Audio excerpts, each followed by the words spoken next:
नमस्कार दोस्तों। ज्येष्ठ शुक्ल पक्ष की एकादशी निर्जला एकादशी कहलाती है। इसे भीमसेनी एकादशी या पांडव निर्जला एकादशी के नाम से भी जाना जाता है। इस दिन विष्णु जी माँ लक्ष्मी की विधिवत पूजा करने के बाद व्रत कथा अवश्य पढ़ना चाहिए। इससे आपकी पूजा पूर्ण मानी जाती है। आइए जानते हैं निर्जला एकादशी व्रत कथा।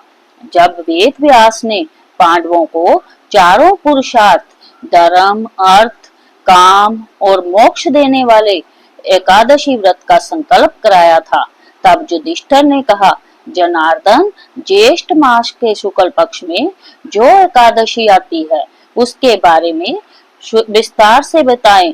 भगवान श्री कृष्ण ने कहा, हे राजन, इसके बारे में परम धर्मात्मा व्यास जी बताएंगे। तब वेद व्यास जी कहने लगे, कृष्ण और शुक्ल पक्ष की एकादशी में भोजन नहीं किया जाता है।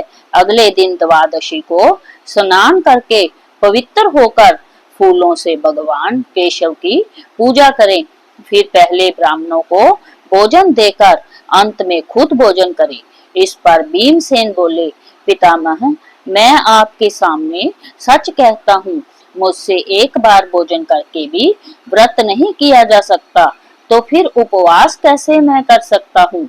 मैं पूरे साल भर में केवल एक ही उपवास कर सकता हूँ जिससे स्वर्ग की प्राप्ति हो। ऐसा कोई एक व्रत निश्चय करके बताइए, मैं उसका यथोचित रूप से पालन करूंगा।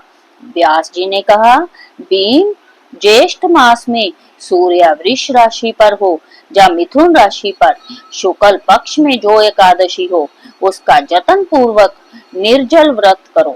केवल कुल्ला या आचमन करने के लिए मुख में जल डाल सकते हो, उसको छोड़कर किसी प्रकार का जल विद्वान पुरुष मुख में न डाले, अन्यथा व्रत भंग हो जाता है। एकादशी को सूर्य उदय से लेकर दूसरे दिन के सूर्य उदय तक मनुष्य जल का त्याग करे तो जय व्रत पूर्ण होता है। इसके बाद द्वादशी को प्रभात काल में स्नान करके ब्राह्मणों को विधि पूर्वक जल और स्वर्ण का दान करे। इस प्रकार सब कार्य पूरा करके जितेंद्रिय पुरुष ब्राह्मणों के साथ भोजन करे। वर्ष भर में जितनी एकादशियां होती हैं उन सब का फल इस निर्जला एकादशी से मनुष्य प्राप्त कर लेता है। जिन्होंने श्री हरि की पूजा और रात्रि में जागरण करते हुए इस निर्जला एकादशी का व्रत किया है, उन्होंने अपने साथ ही बीती हुई 100 पीढ़ियों को और आने वाली 100 पीढ़ियों को भगवान वासुदेव के परम धाम में पहुंचा दिया है। जो इस एकादशी की महिमा को भक्ति पूर्वक सुनता अथवा उसका वर्णन करता है वह स्वर्ग लोक में जाता है। चतुर्दशी युक्त अमावस्या को सूर्य ग्रहण के समय श्राद्ध करके मनुष्य इस फल को प्राप्त करता है। वही फल इस कथा को सुनने से भी मिलता है। भीमसेन, ज्येष्ठ मास में शुक्ल पक्ष की जो शुभ एकादशी होती है उसका निर्जल व्रत करना चाहिए। उस दिन श्रेष्ठ ब्राह्मणों को शक्कर के साथ जल के घड़े का दान करना चाहिए। ऐसा करने से मनुष्य भगवान विष्णु के समीप पहुंचकर अनंत का अनुभव करता है। इसके बाद द्वादशी को ब्राह्मण भोजन कराने के बाद स्वयं भोजन करे।